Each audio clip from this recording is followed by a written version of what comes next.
You're still watching the extensive coverage on ITV International of Egypt's Senate elections 2025 as the polls and the will close in a very short time from now in Los Angeles, California, which is the last polling center where the Egypt expats will be voting. Of course, voting is taking place in 136 centers around 117 countries in the second and final day of the Egypt expat vote for Senate elections 2025. We are now joined live via phone by Ambassador Medhat Al-Melegui, the former Assistant Foreign Minister. A very good evening to you, or good morning where you are, Ambassador Al-Melegui. Thank you very much for joining us. Thank you for having me. Good morning to you. Ambassador Melegui, where are you talking to us from? Belgrade? Exactly. All right. So tell us about the expat vote in Serbia, if you will. First of all, the atmosphere there. What have you witnessed? What have you seen? Well, of course, I mean, what we've witnessed in terms of Egyptian participation abroad in the Senate election actually is truly remarkable and very honorable. This isn't just voting. It's a very powerful expression of national belonging and deep-rooted sense of responsibility, no matter how far from home our citizens may be. And what is here in Belgrade and all over the world actually show a remarkable persistence of Egyptian citizens. Let's not forget, most of them are not usually in the capital where the embassies are. Some of them are scattered all around the country. And yet they travel, sometimes long travel and long hours to be at the embassy to pass their voice to participate in the Senate election. It shows to which extent Egyptian citizens all around the world are committed to their country and related to the beautiful part of their country.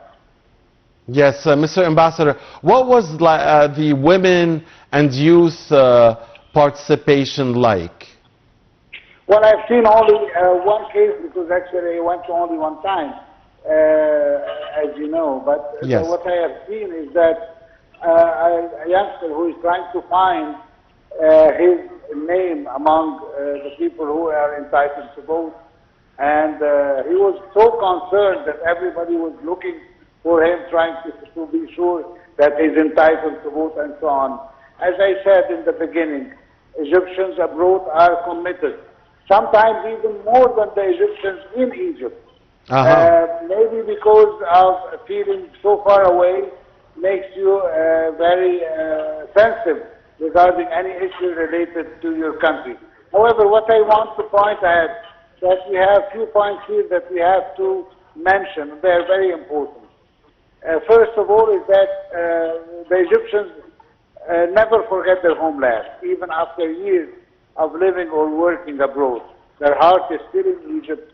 They know that casting a vote is not just a legal right, but a message of love and loyalty, a declaration that they are part of shaping Egypt's future, even from miles away. The second thing is the democratic commitment. I mean, really regional turmoil. I mean, what's even more important than what I said earlier is that these elections are taking place at a time of enormous regional challenges. We've all seen, whether we are talking about the war-torn Gaza to ongoing crisis in Sudan, Libya, and beyond. Instability surrounds us, and yet Egypt stands firm, holds its elections on time, with respect to its constitutional commitments, and it does so in a very smooth, organized, and transparent way. That alone sends a strong message to the world that Egypt is stable and capable and unwavering in its democratic path. Right. Last but not least, if you don't mind. Yes, please. I think also holding the elections at this moment is a clear answer and response to the incitement and misinformation that we've seen recently. I think that what we've seen about the attacks to our embassies and missions abroad has been trying to smear the country by, and not ashamed to say, by the Muslim Brotherhood and their followers. I think that the Egyptians who participated in the elections without any incidents whatsoever in any of the 177 missions that we spoke about shows that the Egyptian people wanted to choose those bunch of people who are trying to work against the will of the Egyptian people. That the majority is here, the majority is cool and trying to help its country to evolve and to become a better country, and even for a better future for themselves and their children. Yes, Mr. Ambassador, allow me to say that I really liked your expression when you said about the Egypt expats, that their hearts, they are there physically wherever they are, but that their hearts stay in Egypt. I really liked it. I like that expression. Now, let me ask you, sir, how important is the voter turnout, regardless of the choice, regardless of who the voters are going to choose, or even if they're not, even if they nullify their vote? What the importance and the significance of the turnout, in your opinion, sir?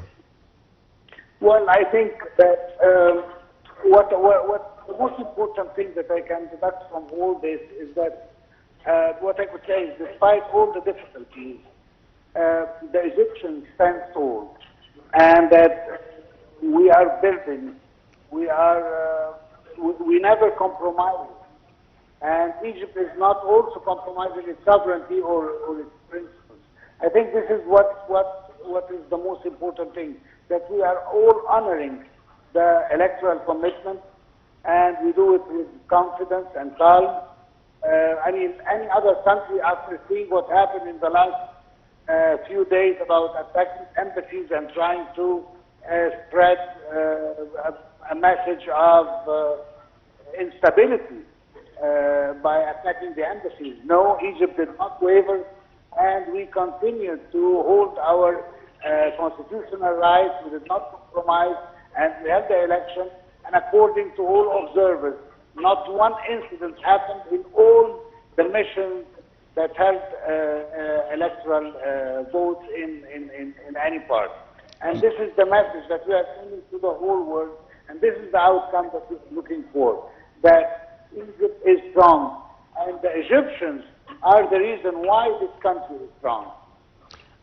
So we understand it was a smooth, that's what we understand, it was a smooth process, whether in the Egypt expat vote in Serbia, across Europe, and across the world. Generally speaking, it was a smooth and peaceful process with no major incidents.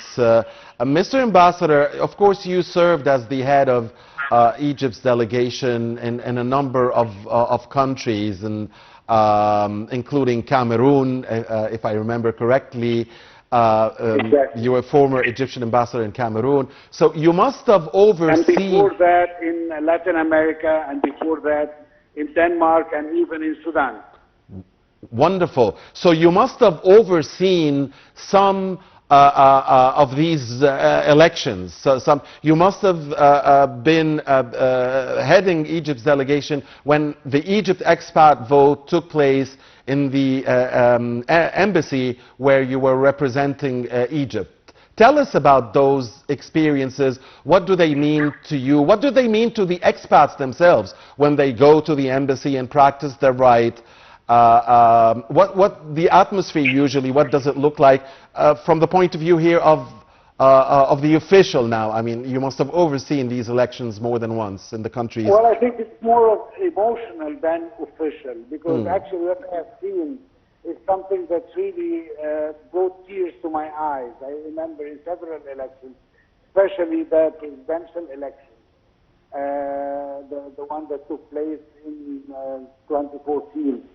and all what happened afterwards. No, I can say that Egyptians really are very strong. And as I said before, actually the strength of this country derives from the strength of its own people. And I mean, the Egyptian people have shown today the world that they will not leave their country to face its future alone. They could have just said that there is no need for my presence and this and that, but no. They always come, they always try to participate. Of course, the embassy have an important role to facilitate them casting their voices and be able to do it easily, whether we are talking about finding parking spots with their cars, if they're coming with cars, and do it with ease and speed so that they wouldn't waste a lot of time. Most of them are working with foreign bodies who do not actually recognize this, so they don't want to lose their job or to have problems by being absent, so we have to do it quickly. And we have as much as we can so that every citizen can honor his vote and cast it in a decent manner. But most importantly, as you just mentioned, that the Egyptians themselves are resilient and they know what they have to do, and they insist of coming, and they insist of making sure that they inform the embassy even prior of their arrival that they are coming on this day to vote and so on, and to ask about the itinerary from which hour to which hour is going to be open and where exactly in the embassy. Some of our embassies are very big, so they want to know where exactly and so on. So they are keen even from before arriving at the embassy. They just don't drop by or come haphazard. They organize it, and they come. Some of them even come by buses when several Egyptians are working in one area, so they gather themselves and come together. I mean, all these things show you and make us feel that we are in the heart of our country, and that the embassy do not just represent a place where we issue passports or ratify some documents. No, it's the home of all Egyptians, and they all care to come and to cast their votes. Indeed. Thank you very much, Ambassador Medhat Al-Melegui, for your time and your insight. Always a great pleasure to talk to you. That was Ambassador Medhat Al-Melegui, Egypt's former Assistant Foreign Minister, talking to us from Belgrade, capital of Serbia.